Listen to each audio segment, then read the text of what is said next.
방해하는 영도자 김용민 동지께서는 굶주린 인민들에게 제대로 된 버터의 본때를 보여주기 위해 퓨어 인디언 푸드의 유기농 목초 사육 기버터 2종 세트 판매를 허락하시었다. 송충이는 솔잎을 먹고 야당은 욕을 처먹는 게 순리이듯 건초나 곡물 사료가 아닌 오로지 들판의 풀을 먹으며 순리대로 자란 젖소의 우유로만 기버터를 생산하기 때문에 기버터를 먹는 순간 지금까지 먹은 건 버터가 아니었음을 깨닫게 될 것이라고 위대하신 영도자 김용민 동지께서는 말씀하셨다. 진짜 제대로 된 버터, 퓨어 인디언 푸드의 유기농 목초 사육 기버터를 구입하는 방법은 김용민닷컴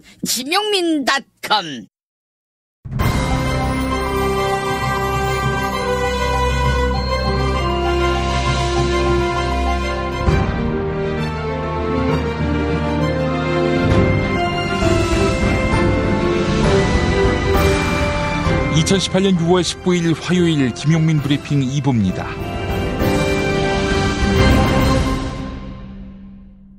오늘 새벽에 나온 종합일간지 헤드라인 살펴보겠습니다. 먼저 경향신문, 자유한국당 냉전적 보수 버리고 중앙당을 해체한다, 이런 제목입니다.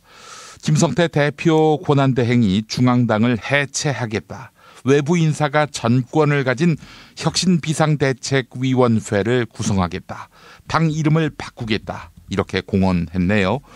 내부 반발이 만만치 않습니다. 이번엔 서울신문, 남북 통일 농구 경기 다음 달 초 평양에서 개최, 이렇게 제목을 달았습니다. 남북이 평양에서 친선 경기 형식의 남북 통일 농구 경기를 개최하기로 합의했다는 소식을 다루었네요. 다음은 동아일보, 대북 제재 벌써 푸는 중국, 접경 지역의 공장 10곳 재가동, 이런 제목입니다. 조선과의 접경 지역에 위치한 중국 공장들이 조미 정상회담을 전후해서 가동을 재개했다고 합니다. 이번엔 세계일보, G2 무역전쟁에 새우등 터진 한국 수출 전선, 이렇게 제목을 달았습니다. G2 아시죠? 미국과 중국입니다. 미국과 중국 사이, 두 나라 사이에 무역전쟁이 불붙으면서 국내 산업계에 큰 피해가 우려되고 있습니다. 다음은 조선일보, 미세먼지, 적자, 폐쇄 비용, 탈원전의 3대 그림자, 이런 제목입니다. 문재인 정부가 탈원전 정책을 강행하면서 부작용이 늘고 있다는 주장입니다. 4차 산업혁명도 끌어들이는데요. 4차 산업혁명이 이루어지면 전력 사용량이 늘어서 원전을 늘리는 나라가 많은데 우리만 역행한다는 말입니다. 이번엔 한겨레, 각자 도생, 중년 빈곤층 84만 원 인생, 이렇게 제목을 달았습니다. 인구가 100명 있다고 치고 이 중 가장 가난한 20명의 월 평균 소득을 보니까 84만 원입니다. 그런데 1년 전에는 96만 원이었어요. 더 줄었다는 얘기죠.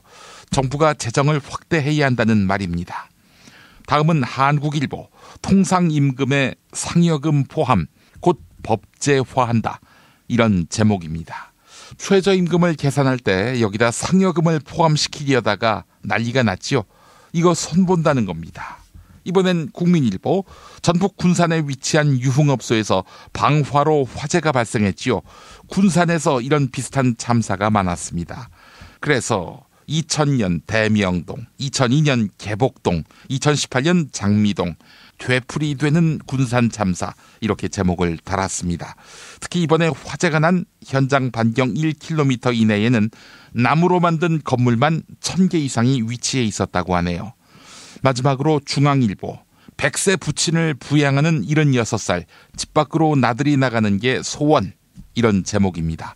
급속한 고령화와 유전 질환의 증가로 가정에서 돌보는 환자가 100만 명에 달하는 것으로 나타났다는 보도입니다.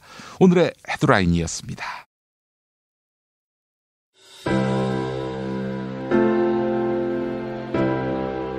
이전에 상상할 수도 없었던 새로운 국면이 조선 대지의 지축을 움직이고 있습니다. 이 민족의 역사가 제 궤도에 올라서서 달리게 시작한다고 하는 느낌이군요. 문익환이 가르쳤고 도울이 배웠던 학교, 한신대학교 신학대학원.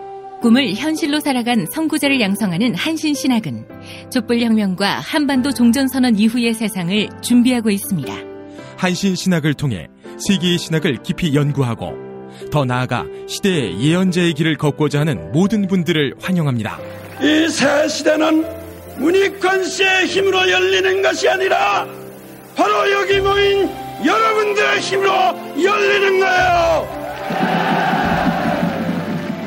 한신대학교 신학대학원 홈페이지나 02-2125-0108로 문의하실 수 있습니다.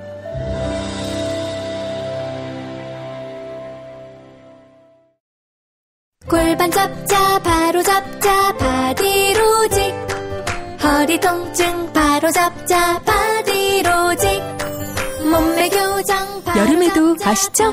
바디로직 라이트. 통기성이 좋아서 한여름에도 쾌적. 신축성은 여전해서 내 몸에도 최적. 올여름도 자세가 좋아지는 골반 교정 타이즈 바디로직. 검색창에 골반 교정 바디로직 라이트. 스페이드 퀴즈입니다. 돌잔치, 칠순잔치, 가게 홍보, 체육대회, 창사기념일. 정답! 기념품! 문제를 끝까지 들으셔야죠. 이럴 때 사용하는 판촉물이나 기념품, 답례품, 단체 선물 등을 취급하는 전문업체로서 국민을 위해 제대로 일하는 언론과 정당의 후원을 하는 판촉물 전문업체는 어디일까요? 정답! 네피알! 네? 어디라고요? 네피알! 네, 정답입니다. 판촉물이나 단체 선물이 필요할 때 이왕이면 우리 편 회사 네피아를 찾아주세요. 인터넷 검색창에 네피아를 치시거나 032-519-4800으로 전화주시면 친절하게 상담해드립니다. 그런데 상품은 뭔가요? 네피아를 가서 고르세요. 3만 가지가 넘는 물품이 있어요.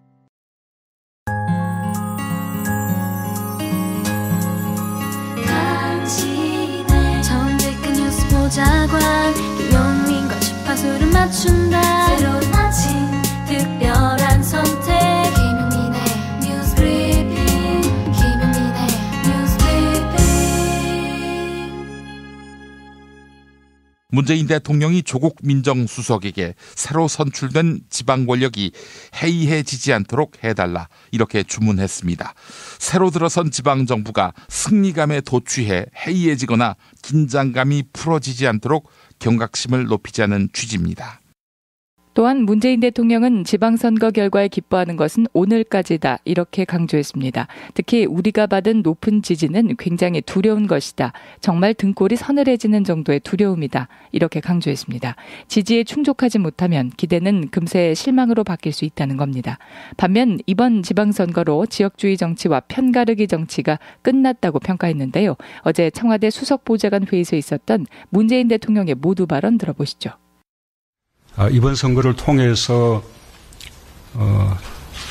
지역으로 국민을 나누는 그런 지역주의 정치, 그리고 또 색깔론으로 국민을 편가르는 그런 분열의 정치는 이제 끝나게 되었다고 생각합니다.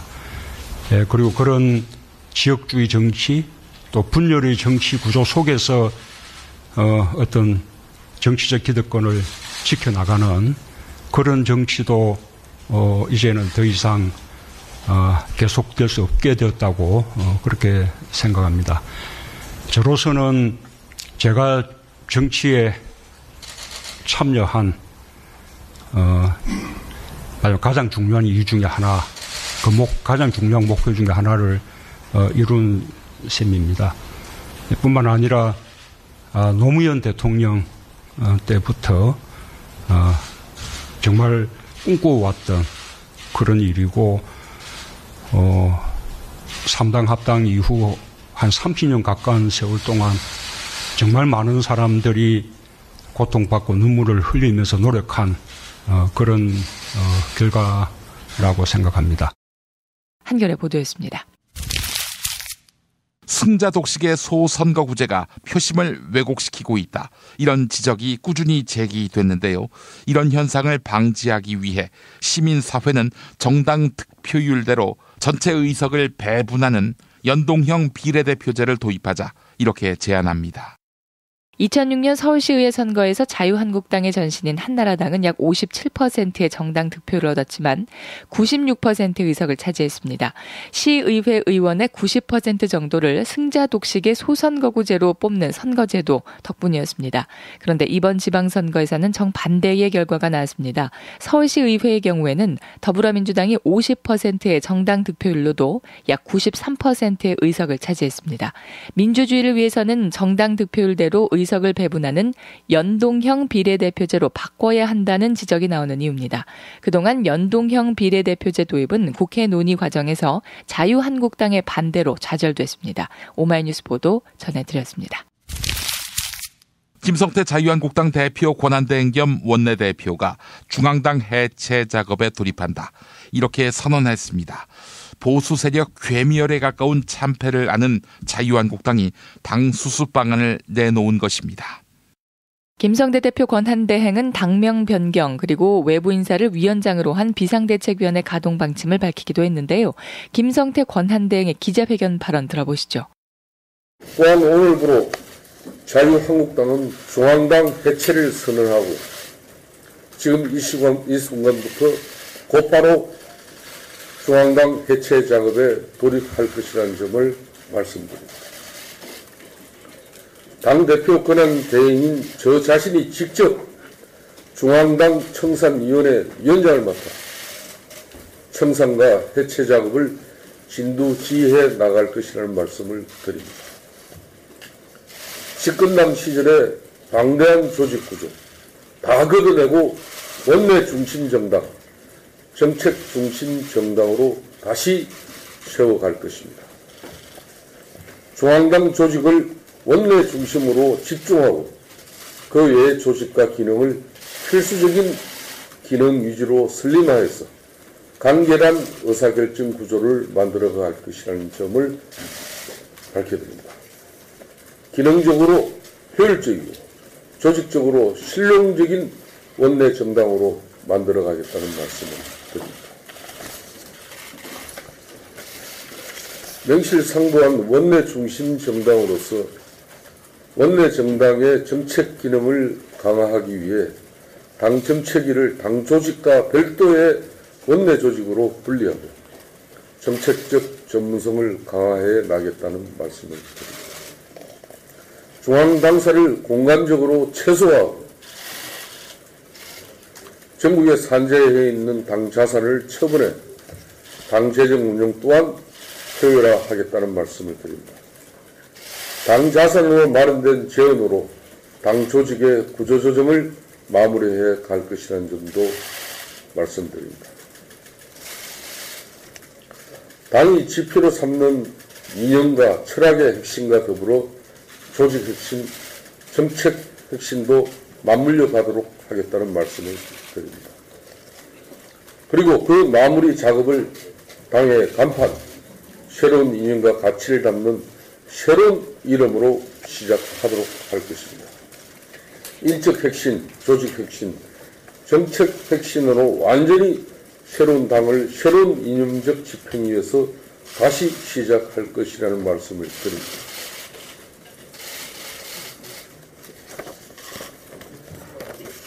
다시 한번 말씀드리지만 지금은 무너진 담장, 주저앉는 석가래와 기둥 다 흘러내고 반석 위에 새 집을 다시 지어야 할 것입니다.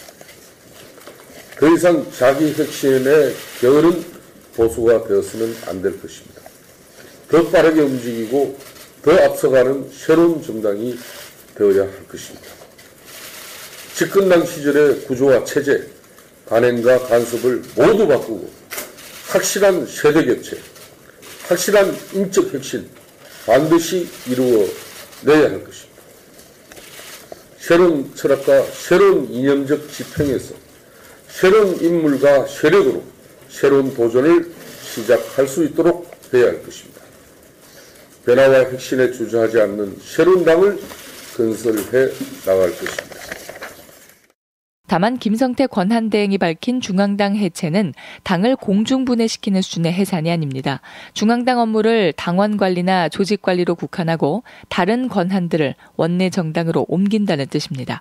하지만 당 안팎에서는 혁신안 내용이 과거와 별 차이가 없다는 비판이 제기됩니다. 특히 선거 패배에 동반 책임이 있는 김성태 대표 권한대행이 발표를 주도한 데 대한 반발이 당 내부에서 나오고 있습니다. 이상 한겨레 보도였습니다. 대한항공 오너 일가를 비롯한 재벌가의 갑질이 사회적 물의를 빚고 있는데요.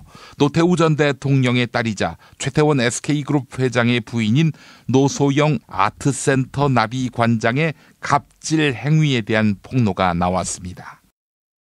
노소영 관장이 자신의 운전기사를 향해 물건을 던지고 머리는 왜 달고 다니냐 이렇게 폭언했다는 복수의 증언이 나왔습니다.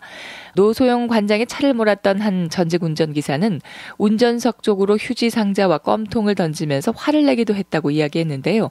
지하에 차를 세웠다고 수행기사를 즉석에서 그만두게 했다는 주장도 나왔습니다.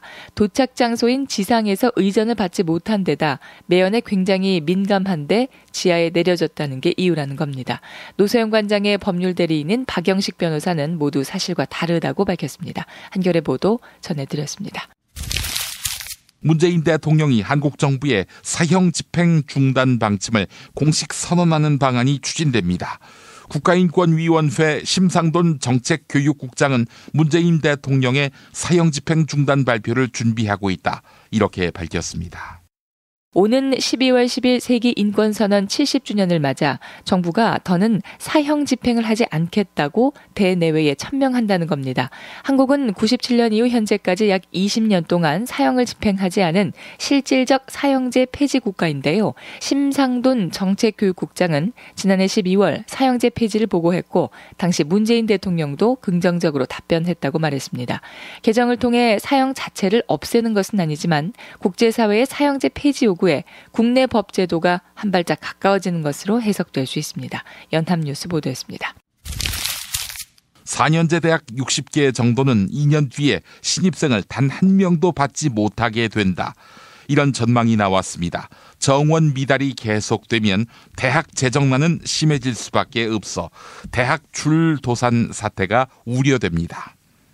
당장 내년도 대학 입시부터 대입 정원이 고교 졸업자 수를 초과하는 대입 역전 현상이 발생합니다. 현재 국내 4년제 대학과 전문대 입학 정원 모두 55만 명인데요. 2020년 고졸자는 약 45만 명으로 대입 정원보다 10만 명가량이 적습니다.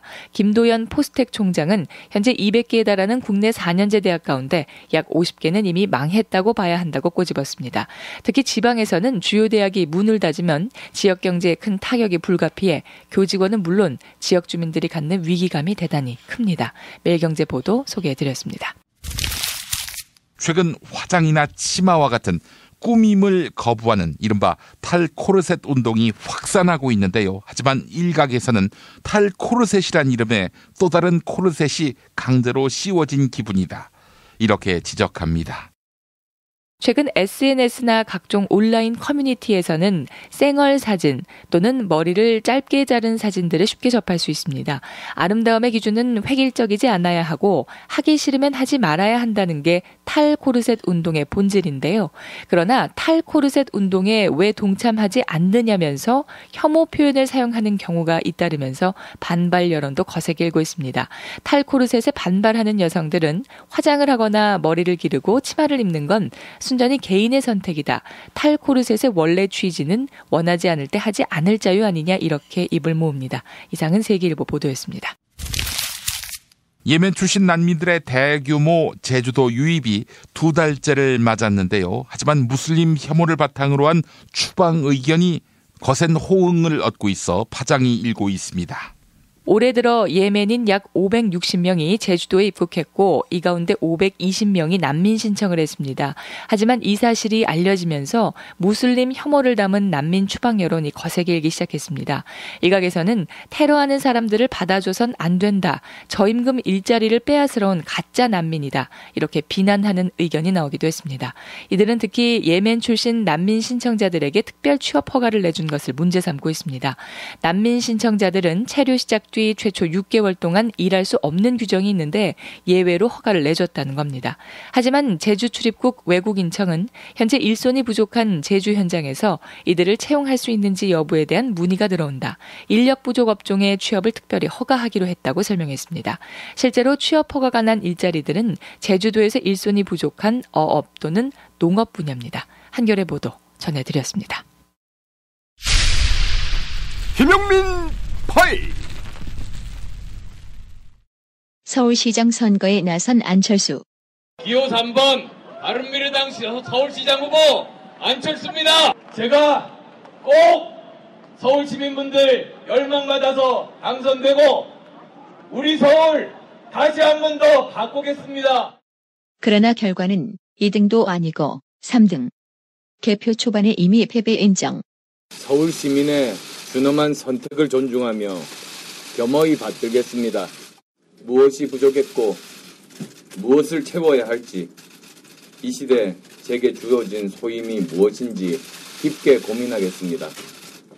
그리고 따로 말씀드릴 기회를 가지겠습니다. 정치판의 고수들은 안철수에게 어떤 컨설팅을 해주고 있나? 먼저 KBS에 나온 박지원 민주평화당 의원. 안철수 대표는 개인적으로 이름 그대로 안쓰러워요. 그런데 윤여준 전 장관이나 김종인 전 대표께서 인터뷰를 통해서 이제 정치권에 기웃거리지 말고 본업으로 돌아가라. 거기에 저도 한 표 딱 얹어줍니다. 본업으로 돌아가라. 네. 역시 KBS에 나온 보수 정치의 책사 윤여준 전 환경부 장관. 한때는 안철수 현상이라는 말이 있었습니다. 대한민국 정치사에서 자연인 이름 밑에 현상이라고 붙은 게 처음이자 마지막일 거예요. 새 정치를 하겠다고 나오는 그 동기는 뭐 나쁘다고 볼 수 없는 겁니다. 본인 남대로 또 열심히 노력은 했어요. 그러나 그 노력이 번번이 국민에게 평가를 받지 못했어요. 그리고 평가받지 못할 일을 했어요. 제가 보기에도. 그러나 이제는 이쯤에서 정치 접고 본업으로 돌아가는 게 오히려 사회 발전에 기여하는 일 아니겠냐. 네, 그렇게 말했다고요. 정판도요. TBS에 나온 진보 정치의 책사 일희찬 더불어민주당 의원. 원래 자기 영역으로 좀 돌아갔으면 좋겠어요. 이분이 그러니까 정치에는 안 맞아요. 그분이 이제 와서 벌써 정치를 한 지가 한 6, 7년 됐지 않습니까? 근데 이 정치에 대해서 이해를 잘 못 하시는 것 같아요. 그러니까 하는 거마다 자꾸 그 헛다리를 짚는 게 이 자기 원래 하던 영역에서는 굉장한 전문가였는데 정치 쪽에서는 그거는 아니거든요. 당을 만든 것도 아니지 또 그 당하고 또 헤어진 것도 아니지 이번에 출마하는 것도 아니지 제가 보기에는 아주 정치적으로 미숙한 겁니다. 그러고 이미 2번이나 3등으로 평가를 받았고 그러고 이렇게 포용력이 있는 사람이 아니잖아요. 그래가지고는 대선 후보가 못 되죠. CBS에 나온 참여정부 정무수석 출신 유인태 전 더불어민주당 의원. 그 안철수라고 하는 사람이 이 나라의 꽤 인재 아닙니까? 인재죠. 인재인데 IT 인재죠. 자기 본업으로 가는 게 이게 좀 발을 잘못 디딘 거 아닙니까? 여기가 자기하고 안 맞는데요. 안 맞는 동네에 온 거죠. 안 맞는 곳에 와서 지금 이 고생하고 있는 거다 한마디로. 글쎄 그러니까 보세요. 벌써 몇 해 되지도 않는데 도와주려고 왔던 사람들 다 떠나 지지층도 계속 가. 그러면요. 그건 안철수 대표가 여기 전혀 천성에도 안 맞고 그 중요한 인재가 그 공동체를 위해서 더 봉사하려고 그러면 그쪽으로 가는 게 본인을 위해서도 좋은 거 아닌가. 정말 소임이 뭔지 남은 인생을 정말 이 나라와 민족을 위해서 내가 뭘 하는 게 정말 기여할 건지 잘 생각해 보길 바라요. 잘 생각해 보고 뭐 본인이 결정할 문제지만 유인태 전 의원의 추천은 여긴 아니다. 저만 그러나요? 뭐 이쪽 뻘밭에 있는 사람들 대부분이 그렇게 생각을 하던데. 그리고 그 안철수 후보와 가까웠던 사람들의 공통된 견해예요. 지난 대선 국민의당 대선 후보가 된 안철수 전 후보. 안철수의 시간이 오니 문재인의 시간이 가고 있습니다. 그러나 문재인 정부 때 꽃을 피우기는커녕 정치를 접어야 할 판. 그래서 앞선 발언을 재편집해보면 문재인의 시간이 오니 안철수의 시간이 가고 있습니다. 탈모인 여러분, 샴푸 살 땐 반드시 천연 99% 이상, pH 5.5, 피부 자극 1% 미만인지 확인하세요. 2, 3일에 머리 하나 더 빠지는 걸 우습게 보지만 2, 3년이면 정수리만 1000기 차이 납니다. 그렇지만 샴푸로 머리가 나진 않으니 이미 빠진 곳은 어쩌냐고요? 뿌리 깊은 샴푸 두피 영양제가 있습니다. 보건복지부상, 에이펙 최우수 기술상, 발모 촉진 조성물 특허 99%의 효과, 식약처 인증으로 부작용 없는 유일한 모낭 영양제. 가격도 세트로 구입하시면 두피 모발, 피부 개선까지 하루 330원. 뿌리 깊은 샴푸 쇼핑몰에서 기적의 사용 후기도 검색해보세요. 1566-7871. 중고차죠? 네. 그런데 이 차 진짜 있는 거 맞죠? 정말 이 가격에 살 수 있는 거죠? 아이, 그럼요. 빨리 오시면 됩니다. 여러분, 이거 다 거짓말하는 걸 아시죠? 더 이상 속지 마세요. 허위 매물에서 우리의 가족과 이웃을 지키는 더불어 중고차. 직영 정비소를 운영하여 더욱더 믿음이 가는 더불어 중고차. 카카오톡 검색창에 더불어 중고차를 검색하시거나 1661-3363, 1661-3363으로 전화주세요.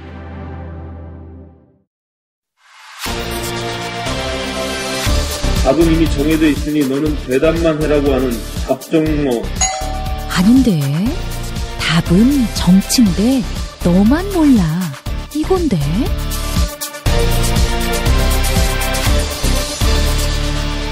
국민보좌관 김성회의 답정너.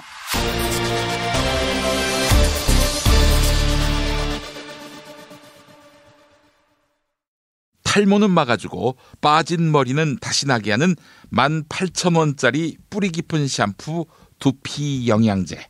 네, 돈 많이 들고 효과 없다. 포기하신 분들 계시죠? 딱 한 달만 뿌리세요. 효과 없다면 환불합니다. 1566-7871, 1566-7871. 네, 답정너로 이어갑니다. 더불어민주당 손예원 의원실 김성회 보좌관 만나겠습니다. 김 보좌관님.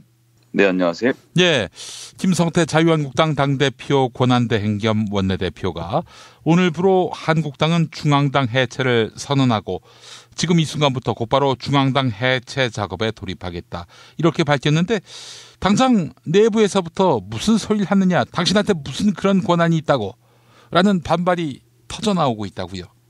네, 말은 어렵게 했지만 결국 내 위주로, 원내 위주로 개혁을 한 다음에 내가 당대표에 도전하겠다라는 출마 선언이죠. 아니, 무슨 허락도 없이 자기 마음대로 당의 문을 닫는다 만다 합니까? 지금 말씀드렸지만 자유한국당은 자중질환의 상태에 빠져 있고 제가 어제도 말씀드린 대로 자유한국당 지금 뭐 홍준표 대표의 재출마 가능성이 닫혀 있지 않은 상태이고, 근데 이제 김성태 원내대표는 애진작부터 당대표 출마의 꿈을 갖고 있었던 것이었고, 그래서 그것이 현실적으로 드러났던 것이 지난번 국회 앞에서의 단식 농성, 그것을 드루킹 특검법 통과를 위해서 농성을 했다고 생각을 진짜로 하시는 분들이 계셨는지는 모르겠으나 그 행동 자체는 본인이 당대표로 나가기 위해서 대여 투쟁력을 보여주는 방편으로 삼았던 거죠. 아, 그렇다면은 이거는 홍준표 대표가 조기에 낙마할 것이다, 이걸 예측하고 사전에 자신이 대여 투쟁력을 갖춘 당대표감이란 점을 과시하기 위해서 벌인 일종의 퍼포먼스였다. 뭐 선거 결과 나왔으니까 이제서 말씀드리지만 사실 이미 2달, 3달 전부터 여론조사 결과를 보면 나와 있던 얘기죠. 돌이켜 생각해 보시면 우리가 이렇게 이겨본 적이 없기 때문에 그래도 조심해야지 생각했고, 물론 저도 이제 당원한 사람의 입장으로서 또 뭐 국회의원 보좌관의 입장으로서 뭐 이번 선거는 하나하나 우리가 다 이길 수 있어 라고 이야기하는 것은 뭐 건방지기도 한데다가 말도 안 되는 얘기긴 했지만 객관적인 지표를 놓고 냉정하게 생각해 봤을 때 홍준표 대표가 얘기한 6석을 지키겠다, 이거는 뭐 애시당초부터 안 될 얘기였거든요. 조금만 더 돌려보시면 안희정 씨가 미투 사건으로 정말 전 국민을 공포와 경악으로 몰아넣은 다음에 연이어서 이제 박수현 의원도 이제 돌이켜 생각해 보면 사실 굉장히 억울하게 출마를 못하게 된 상황이 있기도 하다고 볼 수 있는데요. 그래서 충남 쪽에 기반 자체가 뿌리째부터 흔들리는 것 같은 기분이 들었었는데 막상 당내 경선 과정이나 이런 것들을 거치면서 양승조 후보가 실제 여론조사에서 보여주는 값이 있지 않았습니까? 예, 예. 이인재 의원도 본인이 진짜 출마하고 싶어서 출마했다기보다는 말 그대로 전 선당 후사라고 생각합니다. 자기가 될 거라고 생각해서 나온 것이 아니라 어쨌든 후보를 못 내는 그 처참한 상황을 막아야 했었기 때문에 출마를 한 거였다고 보고요. 그런 상황에서 전국적인 판세는 이미 정해져 있었고 누가 봐도 홍준표의 6석 발언은 선거 때니까 지지자들에게 의혹을 불러일으키기 위해서 한 말이었지 뭐 정말로 풀계산을 해보고 우리가 6석은 이길 수 있어라고 생각했던 건 아니라고 봐야 한다고 전 생각하고요. 그런 의미에서 놓고 보면 정치하는 사람이 당연히 3선, 4선이 되면 지역에 처박혀서 자기 동네 민원 들어주고 지역의 맹주 노릇을 할 게 아니라 중앙정치에서 큰일을 해야죠. 그러려고 다선 의원을 만들어주는 것이고 다선 의원이 그때까지의 정치적 경험을 바탕으로 정당을 이끈 리더십으로 발전해 가는 과정 굉장히 전 자연스럽다고 보거든요. 그런데 이제 김성태 원내대표는 본인이 원내대표하면서 당대표까지 할 꿈을 꾸면 안 되는 거긴 했지만 여하튼 중앙당이 해체되면 뭡니까? 원내대표가 뭐고 다 없어지는 겁니다. 모든 것들이 새롭게 시작되는 것이고 모든 것이 새롭게 시작되면 중앙당을 해체하고 어쨌든 자유한국당을 해체 수준으로 밀어 넣어서 다시 되살린 주인공으로 그런 리더십을 발휘했던 주인공으로 김성태 의원은 본인의 포지션을 잡고 싶기 때문에 지금 뭐 이제 중앙당 해체 뭐 개명을 하겠다 이런 것들을 이야기하는 것이고요. 전역에 아예 진정성이 없다고 생각하진 않는데 그렇다고 해서 오늘부로 한국당은 중앙당 해체를 선언하고 지금 이 순간부터 곧바로 중앙당 해체 작업에 돌입하겠다. 이건 쇼죠 사실은. 이런 결정을 하려면 그 많은 사람들과 의견을 나누고 심사숙고해야 했다고 보고요. 중앙당 해체를 선언하려면 최소한 외부 비대위원장을 누구를 영입할지 정도는 같이 그림을 그려놨어야 하는데 중앙당 해체하고 나면 외부 비대위원장을 누가 영입하겠다는 얘기입니까? 자기가 영입하겠다는 얘기예요. 본인이 알아서 당을 이끌고 가겠다는 건데 자유한국당이 아무리 리더십이 망가지고 제가 매일 친박이니 진박이니 뭐 놀리고 욕하고 한다고 하더라도 우리나라 제1야당입니다. 지금 50년 동안 이 나라를 지배해왔던 사람들이고요. 그렇게 호락호락 무너질 사람들이 아니거든요. 예, 그렇기 때문에 김성태 의원의 이런 시도가 어떤 결과를 가져올지는 좀 지켜봐야 한다라는 입장입니다. 아니 근데 중앙당을 해체한다 하면 뭡니까? 당을 없앤다는 거 아니에요? 그렇다면은 통상의 법규를 봤을 때 중앙당을 해체하면 그 당의 자산은 국고로 귀속되는 걸로 알고 있는데 그렇게 하겠다는 얘기입니까? 아니면 그냥 뭐 이미지만 겉모양만 당 해체를 하겠다는 겁니까? 지금 말씀하신 대로 정당 보조금 및 뭐 여러 가지 비용들을 돌려내고 소외할 것도 많고 그리고 또 중요하게 현직으로 일하고 있는 당직자 전원이 실직자가 된다는 얘기 아닙니까? 그리고 본인이 원하는 사람들 위주로 당직자를 다시 만들 수 있다고 생각할 수도 있지만 전 현실적으로는 그런 식의 당 해체는 불가능할 것이라고 보고요. 정당 해체 수준의 어떤 조치를 취하겠다라고 일단은 읽고 있습니다. 이것을 당을 깨고 나면 그럼 내가 이제 당을 깼으니 다시 당을 만들 테니 내 밑으로 들어와라라고 하겠다는 얘기인 건지 아직은 잘 파악이 안 되네요. 전 내용을 좀 더 봐야 되지만 일단 제일 중요한 것은 비대위원장을 뽑겠다라는 그런 방침은 전 맞다고 보고요. 얼마나 당을 혁신할 수 있는 비대위원장을 데리고 오는가에 또 승부처가 갈려있지 않을까 싶습니다. 근데 가능하지 않을 것 같아요. 당장 자유한국당 내부의 분위기가 아니 네가 무언데 네 멋대로 당을 없애고 말고 하느냐 이런 분위기가 본물처럼 터지고 있지 않습니까? 네, 그렇습니다. 지금 뭐 말씀드렸던 대로 당 사무총장을 비롯해서 모든 위원장들 다 나가라고 한 거고 여의도 연구원 당직자 등을 다 전원 사퇴를 시키고 이런저런 걸 하겠다고 하는 건데 제가 조금 전에도 말씀드렸지만 자유한국당이 어쨌거나 오랜 기간 동안 면면이 유지해온 전통을 생각한다면 이 문제를 상의를 해야죠.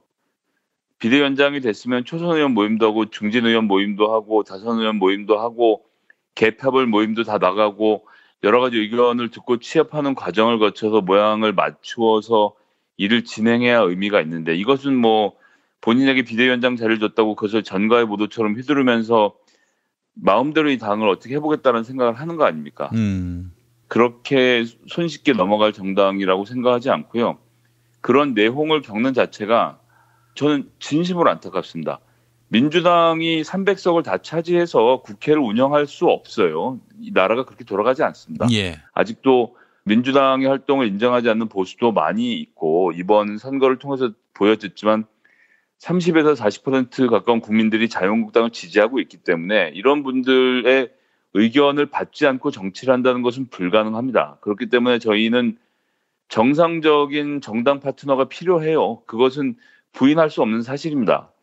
그런데 지금 이런 식으로 자유한국당이 계속 망가지고 있는 것을 저는 뭐 개인적으로 보면서 고소하다 하면서 낄낄거리고 웃고 있지만 정당의 발전, 이 나라의 발전을 위해서는 사실은 이것은 좋을 수 없는 일이거든요.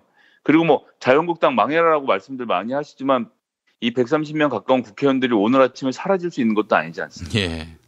그리고 2년 동안의 임기는 남아있는 것이고 그 기간 동안에도 민생 문제는 다뤄야 하고 여러 가지 정책을 해결해야 될 문제들이 있는데 이 당이 이런 꼴로 계속 가는 것은 참 보기 너무나도 안타깝고요. 뭐 해체 수준의 재창당 뭐 필요하다고 생각합니다. 그런데 그런 것을 이렇게 김성태 비대위원장이 혼자 결정할 문제였는지에 대해서는 전 매우 의구심을 갖고 있고 어쨌든 이제부터는 좀 정신 차리고 외부에서 비대위원장을 모셔다가 당의 체질을 어떻게 개선할지에 대해서 이야기들을 나눠봐야 하는데 제가 어제 보니까 이제 그 김종인 대표가 최보식이 만난 사람 인터뷰를 하는 걸 보면서 저는 정청래 전 의원을 컷오프시킨 김종인이라는 인간 자체에 대해서 전혀 신뢰도 없고 정말 같지 않게 생각을 하는데 그것은 그것이고 이 사람이 갖고 있는 정치적 식견이나 이런 것들 중에서 우리가 취할 부분들은 취해야 한다고 생각하거든요. 그래서 인터뷰를 꼼꼼히 읽어봤는데요.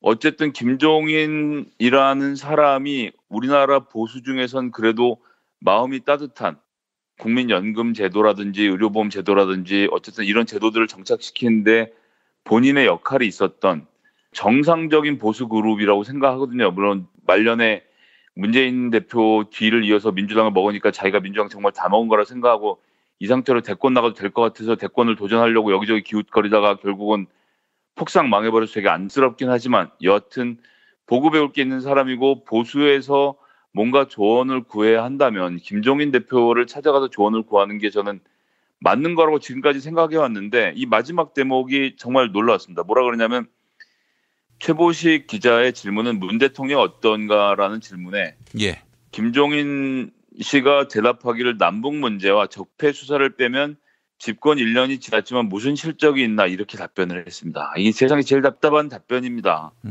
제가 나중에 민주당에 대한 이야기를 하면서 다시 한번 설명을 드리겠습니다만 김경수 의원이 예전에 이미 시사인과 인터뷰한 바도 있고 집권 1기의 과제는 한미관계 정상을 통해서 북핵 위협을 해결하고 적폐 문제를 깨끗이 마무리 짓고 가겠다는 것이 집권 1기의 목표였고요. 지금 그것을 타임라인에 맞춰서 진행을 해가고 있는 겁니다. 이것을 빼놓고 무슨 실적이 있냐고 묻는 질문 자체가 잘못된 거예요. 이것도 아무도 할 수 없는 일을 이만큼 해냈기 때문에 저는 국민들의 지지가 지금 오고 있다고 생각을 하고요. 일단 김종인 씨가 문재인 대통령 잘 되는 꼴 보고 있으려니까 막 그 부하가 치미는 것을 알기 때문에 뭐 이런 마음 이해를 합니다. 그런데 이제 그 뒤에 보수에서 볼 때는 공략해 볼 만한 얘기를 했습니다. 소득 주도 성장은 경제학이 없다.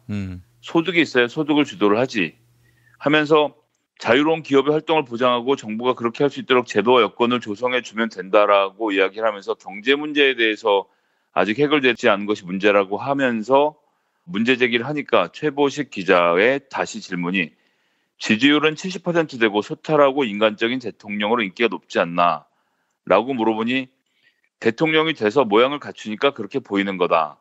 국민은 자기 호주머니에 돈 들어오는 걸 따진다. 뭐 맞는 얘기입니다. 지금처럼 고용 대란, 실업률 상승, 수출 저수 등이 계속되고 북한에 수십조 원의 세금을 바쳐야 하면 열성적 지지는 극도로 식을 수 있다라고 얘기를 하는데요. 저는 김종인 씨가 북한 경제에 대해서도 나름의 일가견이 있고 남북이 경협이 활성화되면 본인의 비전이 있다라고 제가 들었었는데 북한에 수십조의 세금을 바친다는 얘기를 이렇게 공공연하게 보수들이 하고 있으니까 아직도 정신을 못 차렸다는 말씀을 드리는 겁니다. 지금 국민들은 어쨌든 북한의 북핵 실험 등등으로 비롯해서 이제 전쟁으로 몰리면서 위축되는 것, 외국인 투자도 위축되고 이러는 여러 가지 국면에 대해서 되게 안타까워하고 있었고 이명박근혜 9년 동안 이 문제에 대해서 단 한 발의 진전도 이루지 못한 것에 대해서 매우 격분해 있는 상태였거든요. 그래서 제가 조금 전에도 말씀드렸지만 참여정부 때의 교훈 중에 하나가 무엇이었냐면 남북관계를 정권 말기에 풀려니까 잘 안 됐다라는 것이었어요. 그래서 이번엔 초기에 남북관계부터 풀겠다라는 로드맵을 가지고 시작한 일이거든요. 그렇게 해서 지금 잘 진행을 했고 그 문제에 대해서 국민들이 절대적인 지지를 보내오고 있고 심지어는 한미 군사훈련 중단에 대해서도 50%가 넘는 국민들이 찬성의 의사를 보이고 있는 겁니다. 뭐 그깟 훈련 1년 안 해도 남북관계가 개선이 돼서 우리가 뭔가 먹고 사는 문제가 나아질 수 있다면 뭐 그럴 수 있어라고 국민이 얘기를 하고 있는데 수십조 원의 세금을 바친다는 것이 어디에 근거가 있는 얘기입니까? 그리고 뭐 계속 말씀드리지만 북한으로부터 가장 두려워하는 것은 대량 난민이 한국으로 유입되는 사태인 겁니다. 어쨌든 북한이 북한 나름의 방식으로 그것이 베트남식이든 중국식이든 경제 개방을 통해서 본인의 체질을 개선하는 시간이 필요하고 그런 시간 동안 한국은 그것을 도우면서 그런 가운데 북방 경제라고 하지 않습니까? 물류에 물꼬를 트고 또 북한을 돕기도 하면서 또한 북한 개발에 참여하는 남미에 일본이 들어가서 고속도로를 깔아주고 거기다 차를 팔아서 경제를 살렸지 않습니까?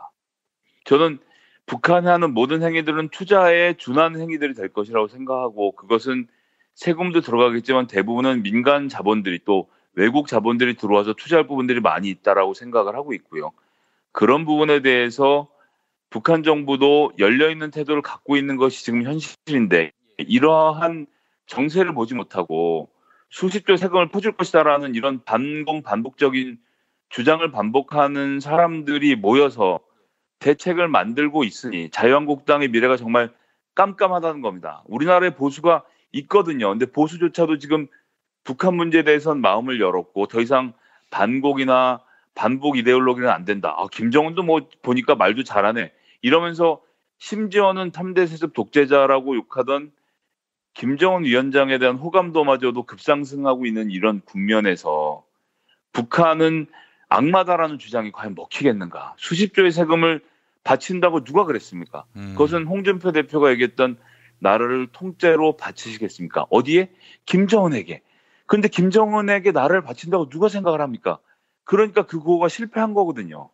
그런데 그 구호가 실패한 것을 지켜본 김종인 씨마저도 수십조의 세금을 바쳐서 나라 꼴이 어려워질 것처럼 말하는 것, 이 보수의 한계입니다. 그래서 뭐 전 김정인 위원장이 본인 입으로도 1970년대생들에게 그런 젊은 보수에게 비대위원장을 맡겨서 새로운 기회를 줘야 된다라는 이야기를 했는데 본인 주제를 잘 아는 발언이 아니었나. 근데 과연 자유한국당이 그런 인물을 찾아서 혁신적인 변화를 할 수 있을까? 저는 어렵다고 보는 것이요. 지금 이제 보시면 지난 박근혜 대통령 탄핵 때 그것에 대해서 책임을 지고 국회의원직을 사퇴한 자유한국당 의원이 단 한 명도 없습니다.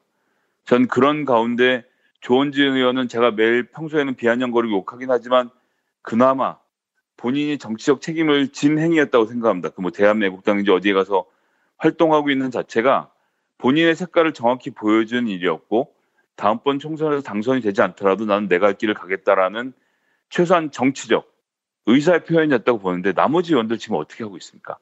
저런 사람들이 40몇 먹은 새파란 비대위원장이 들어와서 당을 뒤집으려고 할 때 그것에 따라갈까요?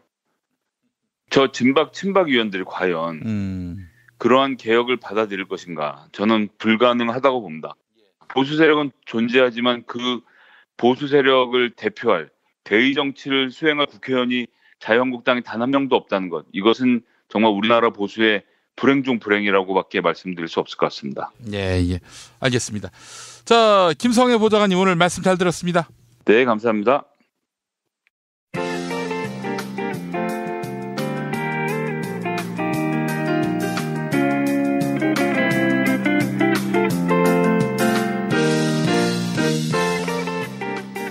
여러분 안녕하십니까? 지금부터 전국 17개 시도교육청과 무관한 2018학년도 뉴스 듣기 능력 평가를 시작하겠습니다. 가정이나 직장, 차량, 야외에 계시는 애청자 여러분께서는 팟캐스트의 음량을 알맞게 조절하여 주시고 팟빵 게시판에 정답과 이메일 주소, 사연을 써올리시기 바랍니다. 모든 문제는 한 번씩만 들려드리니 잘 듣고 지시에 따라 물음에 답하시기 바랍니다. 이제 시작하겠습니다. 카카, 큰일 났습니다. 뭐가 또 큰일 났어요? 성태가 큰일을 냈습니다. 성태? 김성태? 그렇습니다. 당을 해체하겠다고 해서. 당을 해체? 야, 성태 불러. 김성태! 안녕하십니까. 사실상 당대표 김성태입니다. 씨발 새끼. 당대표란 새끼가 당을 지킬 생각은 안 하고 해체? 카카, 이 상태로 자유한국당에 설 자리가 사실상 없다고. 설 자리가 없으면 이 씹새끼야 만들어야지, 이 씨부랄 놈아. 문재인 정권이 쇼통정치로 이번 6.13 선거에서 대승을 거뒀어. 저희들의 설 자리가 사실상. 야, 당을 해체하면 자산이고 뭐고 이건 어떡하고? 해체까지는 아니고 해체가 아니라 사실상 해체니까. 야, 너 정계 은퇴라. 카카, 제가 뭘 잘못했다고. 당을 위해서 단식도 하고 얻어맞기도 하고. 카카도 감옥 갈 수 있습니다. 저 때려서 어떤 젊은 놈 감옥 갔지 않습니까? 그래, 정계 은퇴란 말은 좀 심했다. 그러면은 정계 은퇴하지 말고 사실상 정계 은퇴하면 어떨까? 사실상 정계 은퇴. 카카, 이젠 자유한국당에 새로운 리더십이 필요합니다. 저 성태한테 사실상 맡겨주시면. 망하겠지. 그렇습니다. 망할 게 확실. 야, 준표, 넌 할 말 없냐? 당을 없앤다고 하는데. 저는 할 말이 없어요. 왜? 내 목소리가 문재인이를 닮았다는 겁니다. 야야야, 괜찮아. 성태하고 무성이하고 목소리가 뭐가 다르니? 야, 무성아, 너 사실상 해봐. 저요? 사실상? 그래, 성태야, 네가 해봐, 사실상. 저 말씀이십니까? 사실상? 똑같잖아, 이 새끼야. 야, 너도 한번 해봐. 문재인 목소리 닮았다고 속끓어하지 말고. 그러면은 마이크가 주어진 마당에 막말 한마디 하겠어요. 야, 이 개새끼들아! 트릭을 써서 이기니까 기분이 좋더냐? 홍 대표, 문재인 정권한테 하는 얘기인가? 퇴근이시오. 나 무. 어째 목소리가 성태를 닮았는데. 김성태는 여기 있습니다. 사실상.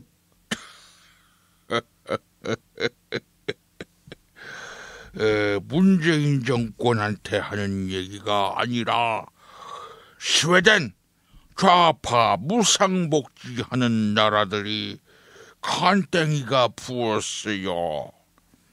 자유한국당은 이번에 무상복지 공약 안 했어? 무상고교교육, 무상교복, 무상급식, 온갖 무상공약들이 나왔던 것 같은데?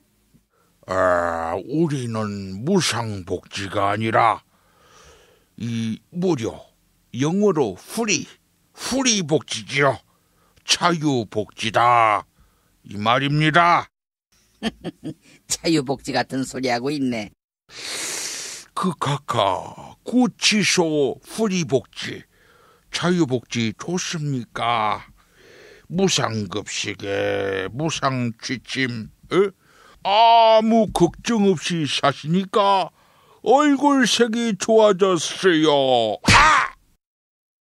이빨 새끼가. 문제 드리겠습니다. 우선 선물부터. 안겠습니다.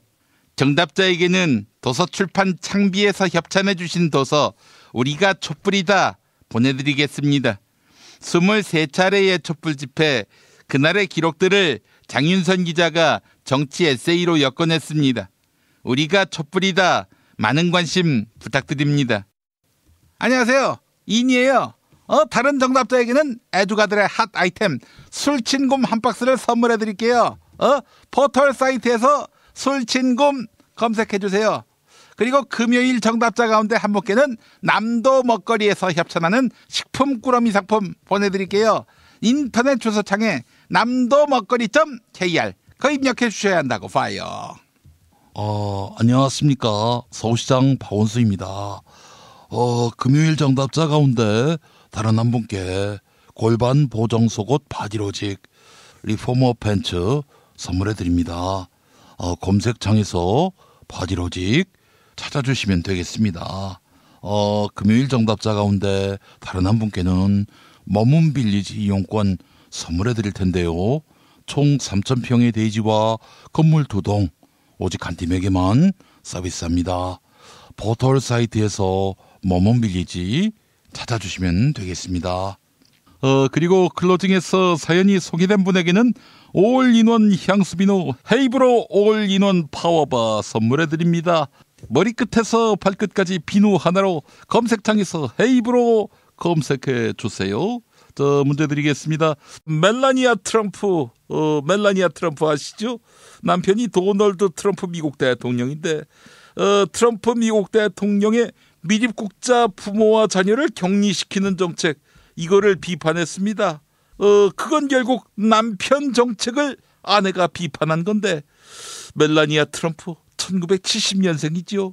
1970년생 연예인 다음 중 누군지 아실까요? 알겠지.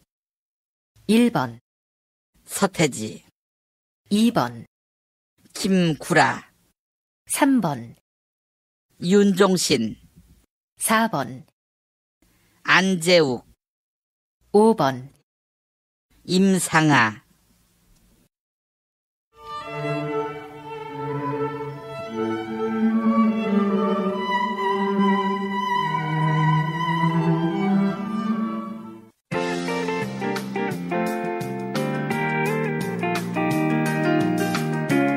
수고하셨습니다. 정답자는 다음 방송일 뉴스 포렌메리가 끝나고 발표합니다. 이상으로 전국 17개 시도교육청과 무관한 2018학년도 뉴스 듣기 능력평가를 모두 마치겠습니다.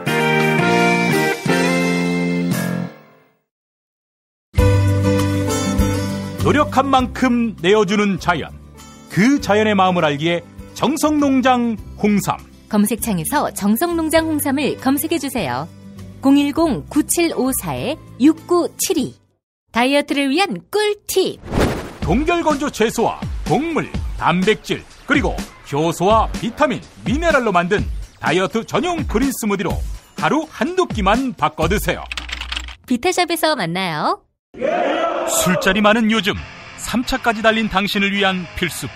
전창걸의 새싹 땅콩차. 이제 속쓰림은 잊으세요. 070-8635-1288 070-8635-1288 생활인을 위한 꿀팁. 집 두 채에 월 10,000원 화재보험 카페. 화재 배상, 심지어 도난 피해까지. 여기에 더해 가전제품 고장 수리비까지. 연중 무휴라 언제든 02849-9730. 아이고 무릎이야. 무릎펜 몰라? 무릎펜? 무릎펜이라고 이번에 새로 나온 무릎 관절 보호대야. 네이버에서 무릎펜을 검색해봐. 상담은 010-2255-4489 최 과장을 찾아주세요.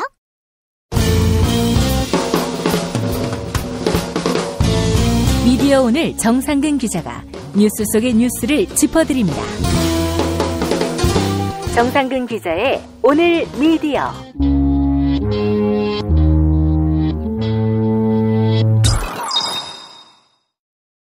정상근 기자 함께하겠습니다. 정 기자님. 네, 안녕하십니까. 오늘 어떤 이야기 준비하셨습니까? 네, MBC 보도국의 수장이 교체가 돼서요. 그것과 관련해서 말씀을 드리겠습니다. MBC가 보도국장을 바꿨는데요. 기존 보도국장이 한정우 보도국장이었는데 이 한 국장은 논설위원실로 가고 이제 새로운 편집국장으로 박성재 취재센터장이 부임을 했습니다. 아이고, 우리 정상근 기자님 너무 편집국에 오래 계시더니 편집국이라고 하시네. 보도국장. 아이고, 이런. 네. 네, 보도국장입니다. 새로운 보도국장이고요. 사실 편집국밖에 안 있어가지고. 신문사는 편집국, 그리고 방송사는 보도국. 뭐 이렇게 돼 있죠. 네, 맞습니다. 그래서 보도국장이 맞는데요. 어쨌든 이제 박성재 센터장이 이제 보도국장이 됐으니까 이 박성재 센터장은 보도국 구성원들의 임명 동의를 받은 후에 정식으로 임명될 예정인데, 사실 MBC에는 보도국장 임명 동의제가 없거든요. 네. 그래서 그런 절차를 안 거쳐도 되는데 박성재 보도국장은 자기 비전을 구성원들한테 보여주고 자발적으로 임명 동의 절차를 밟고 올라가겠다, 이렇게 밝혔습니다. 아, 그래요. 사실 그 단체 협약을 김재철 때 파기를 한 후여서 사실상 뭐 그냥 보도국장 될 수 있었지만 구성원들에게 동의를 얻고 보도 책임자가 되겠다. 아, 정말 좀 훌륭합니다. 그렇습니다. 그 점만 봐도 좀 아시겠지만 박성재 기자야 뭐 그 이명박 박근혜 시절로 이어져 내려오던 김장겸 김재철 시절에 뭐 저항을 하다가 해직 기자가 됐고 오래 고생을 하신 분이잖아요. 그래서 박성재 기자가 자격이 없다, 뭐 그렇게 보지는 않는데 뭐 구성원들도 뭐 아마 비슷한 결정을 내리지 않을까 싶어요. 예. 근데 이제 짚고 넘어가야 할 점이 하나 있는데, 지금 시점이 그렇습니다. 이 한정우 보도국장이 취임한 지 이제 불과 7개월도 지나지 않았었거든요. 예, 예. 그러니까 7개월 만에 보도국장을 바꾼 거라서 예. 또 게다가 이 한정우 보도국장이 최승우 사장이 취임한 후에 첫 인사였어요. 그래서 7개월 만에 이렇게 내려간 게 혹시 경질성 인사가 아닌가 뭐 이렇게 안팎에서 추측을 하는 모양입니다. 글쎄 말입니다. 근데 이에 대해서 이 정영일 MBC 보도본부장은 문책성 인사가 아니다, 이렇게 일축을 했는데요. 예. 한정우 국장이 좀 지쳐있는 상황인데다가 앞으로 뉴스의 형식과 내용을 좀 모두 바꾸기 위해서 예. 그런 인사 조치를 단행을 한 거다, 뭐 이렇게 미디어오늘 하고 인터뷰에서 밝혔더라고요. 뭐 하지만 그럼에도 이 7개월 만에 인사가 다소 좀 빨라 보이는 거는 사실입니다. 그렇죠. 그래서 MBC 내부에서 이렇게 보도국장이 이른 시일 안에 교체가 된 게 뭐 무슨 일이 있었나 좀 의아하다가 이 MBC의 분위기를 엿볼 수 있는 기사가 하나 예전에 나온 적이 있어서 뭐 그거를 말씀을 드릴까 하는데요. 기자협회보가 이달 초에 낸 기사였는데 제목이 관행에 묻힌 혁신, 옛 영광만 기억하는 MBC였습니다. 내용을 보면 이런데요. 그 MBC가 정상화에 들어간 지 6개월이 지났는데 이 시청자들의 시선은 여전히 차갑고 또 시청률도 2%대로 떨어진 상태라는 것이죠. 예.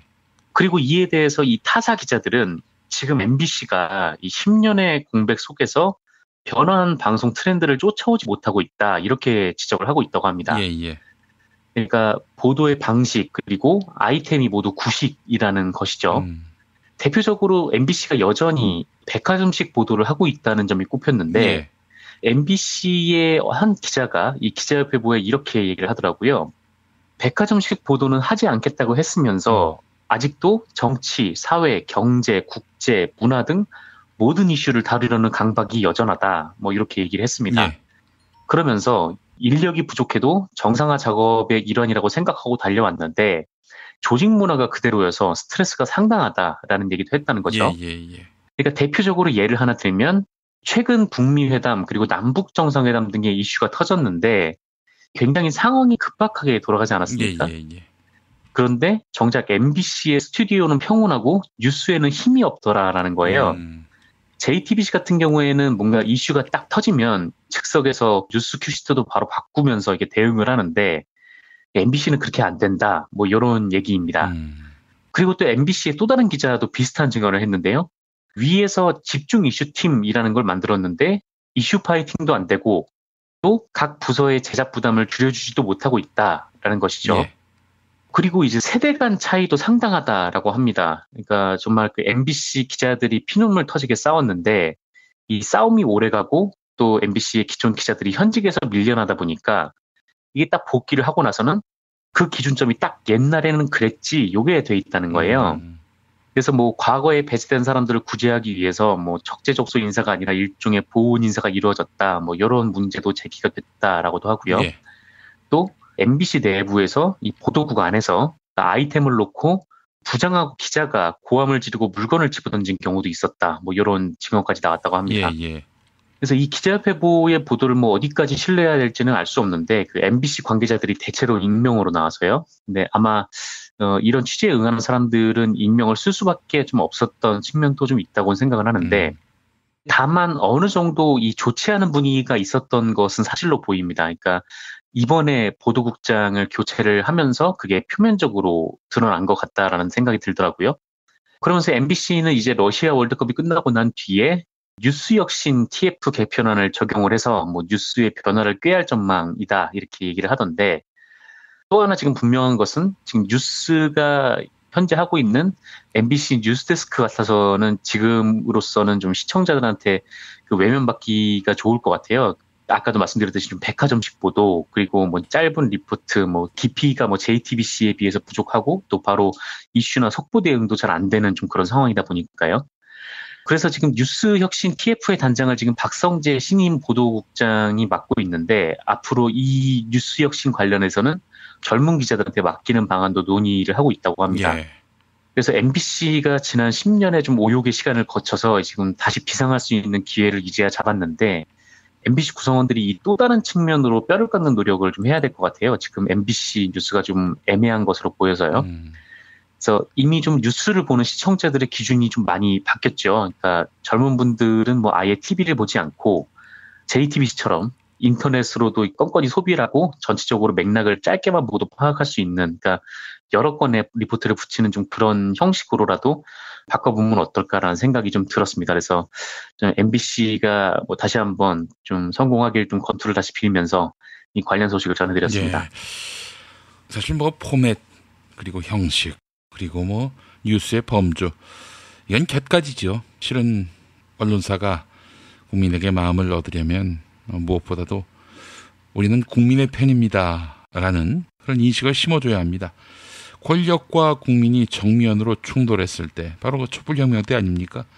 그때 MBC가 어느 편에 섰는지 물론 그때 권력의 편에 선 것에 대해서 지금의 경영진과 데스크가 넙죽 국민들 앞에 엎드리면서 사죄했지만은 사과는 사과고 또 개선된 모습은 또 개선된 모습대로 보여줄 필요가 있었는데 아직 국민들에게 흡족할 만큼 그 진정성을 보여주지 못했다. 이거 아니겠습니까? 그렇습니다. 뭐 확실히 이 김장겸 체제에 비해서는 많이 변하긴 했는데 다 변했어요. 다 변했는데 뭐 MBC가 특별히 더 변한 모습을 보여주지 못했다면은 경쟁에서 밀리는 거죠.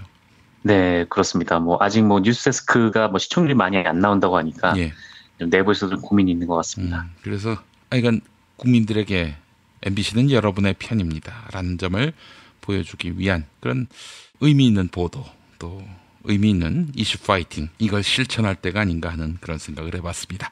다음 소식은요? 네, 그 정태욱이 끼친 민폐가 있어가지고 그거를 잠깐 말씀드리겠습니다. 자유한국당 의원 말하는 거죠?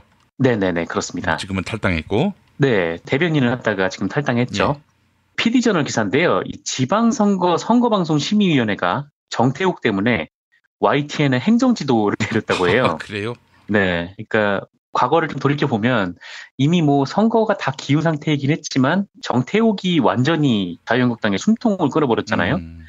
이번 지방선거에서 가장 뭐 이슈가 됐던 단어가 아닌가 싶은데 이부망천이란 발언 때문에요.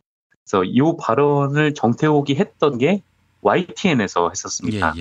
다들 아시겠지만 뭐 다시 한번 말씀드리면 이 서울 사람들이 뭐 양천구, 목동 이런 데 살다가 이혼하면 부천 정도 가고 부천에서 살기 어려워지면 뭐 인천 중구나 남구로 간다 뭐 이런 거였어요. 그래서 이것 때문에 지금 YTN이 완전 엿을 먹어버린 상태인데요. 사실 이 발언이 정태욱이 한 말이고 생방송 중이라 어떻게 좀 삐처리를 할 수도 없었던 거 아닙니까?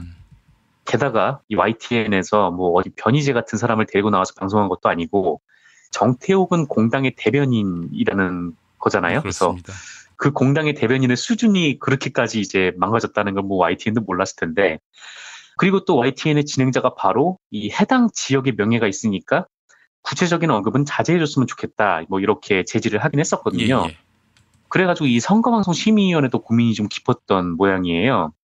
그래서 이 PD저널 보도를 보면 이 선거방송심의위원회 위원들이 이부망천 발언 그 자체는 사회적으로 파장이 큰 사안이다.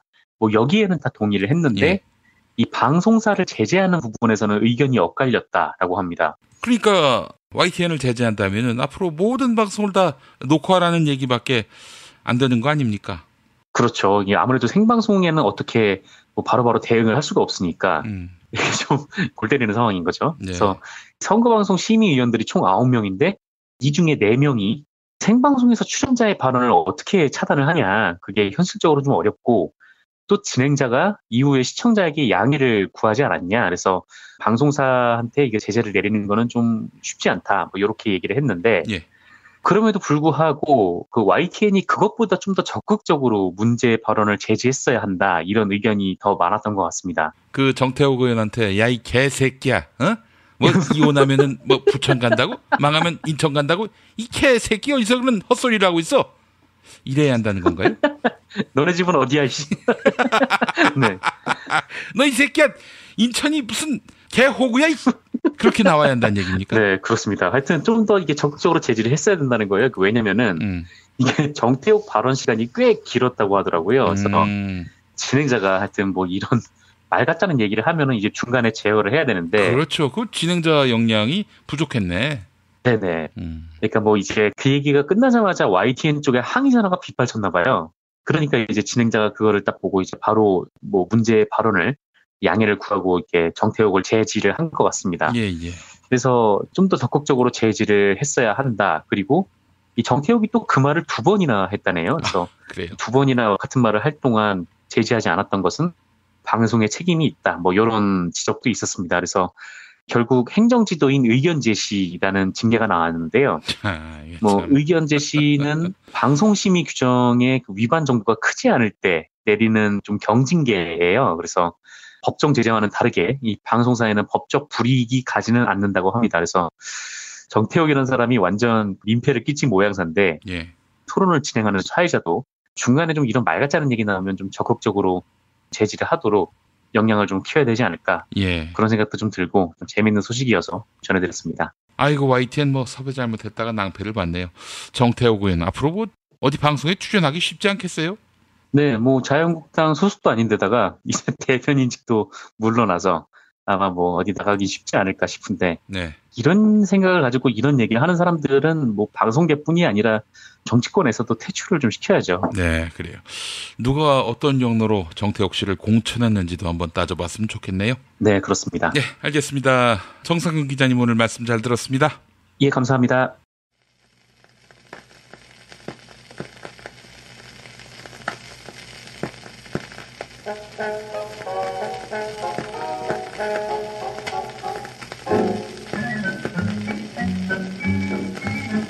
서기 2008년 7월 지구에서 핵전쟁을 능가하는 초자력전쟁이 일어납니다. 5개의 대륙 대다수가 바다에 가라앉고 문명도 멸망해서 인류는 소수만이 살아남습니다. 그 이야기를 다룬 만화 영화 바로 미래의 소년 코난이지요. 지구 멸망은 핵무기로도 가능합니다. 무기가 아니라 핵시설 파괴로도 가능합니다. 2008년에 다행히 아무 일도 없었지만 핵은 우리에게 참 골칫거리입니다. 요즘 핵발전소 줄인다고 지랄 발광하는 신문들 생각난 김에 만화 영화 주제가 미래소년 코난 잠깐 듣고 오겠습니다.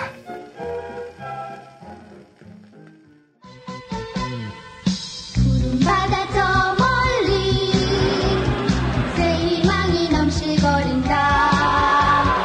하늘 높이 붕괴 꿈이 피어난다. 여기 다시 태어난 지구가 눈을 뜬다. 새벽을 연다. 해변처럼 거친 파도 흔들고 달려라 땅을 힘껏 걷자고. 아름다운 대지에는 우리의 고난. 달려라 고난 미래소년 코난 우리들의 코난. 탄핵 때문에 뭐 이야기를 전달을 하려고 해도 길을 막고 덧질라나요. 해족 수준으로 쪼그라든 한국 보수. 회생의 길은 과연 있을까? 변화된 정치 환경, 갈 길 잃은 보수에게 새로운 희망을 제시한다. 애국보수의 화려한 부활과 집권을 위한 본격 가이드, 김용민의 신간, 보수를 지켜라. 진중권도 투표하는 보수 정당, 광주에서도 일당이 될 수 있는 보수 정당, 젊은이들의 입당이 줄을 잇는 보수 정당. 언제까지 민주당 정의당을 부러워만 할 것인가? 부러우면 진다니까? 자유한국당 당원 김용민이 쓴 보수를 지켜라. 이김에서 나왔습니다.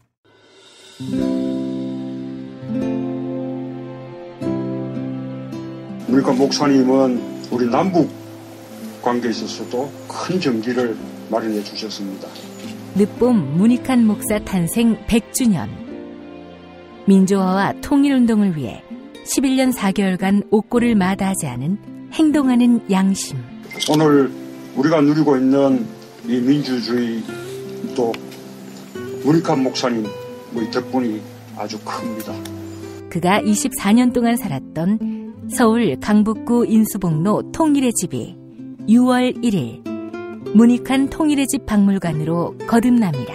사람들이 이렇게 항상 북적북적 이렇게 했던 공간이라 아버지한테만 아니라 우리 모두들한테 굉장히 큰 의미가 있는 통일의 역사를 기억하며 통일의 길을 모색하는 문익환 통일의 집 박물관 기념사업 추진위원으로 함께해 주시겠습니까? 이건 단지 어떤 유가족들의 유산이 아니라 우리 시대가 가지고 있는 유산이기 때문에 자세한 안내는 포털 사이트에서 문익환 통일의 집을 입력해 주세요.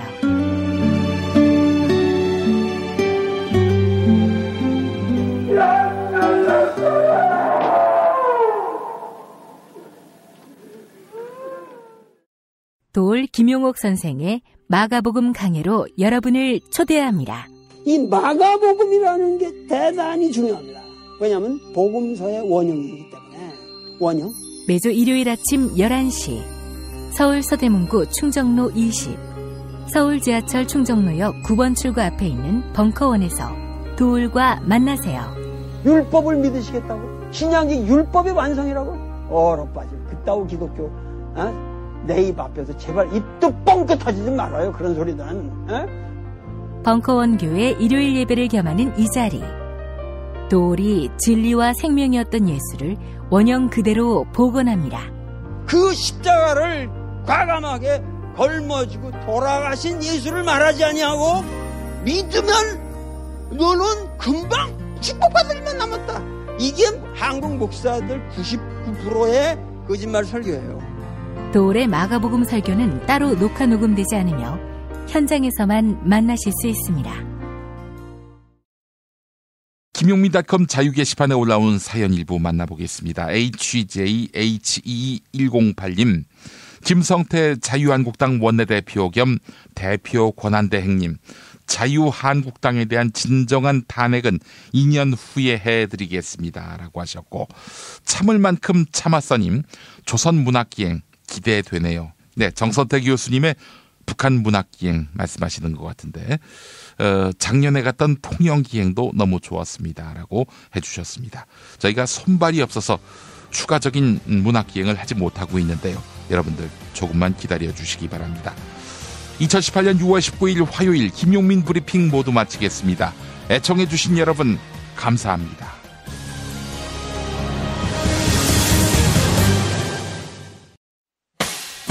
김용민 브리핑과 함께한 시간 어떠셨어요?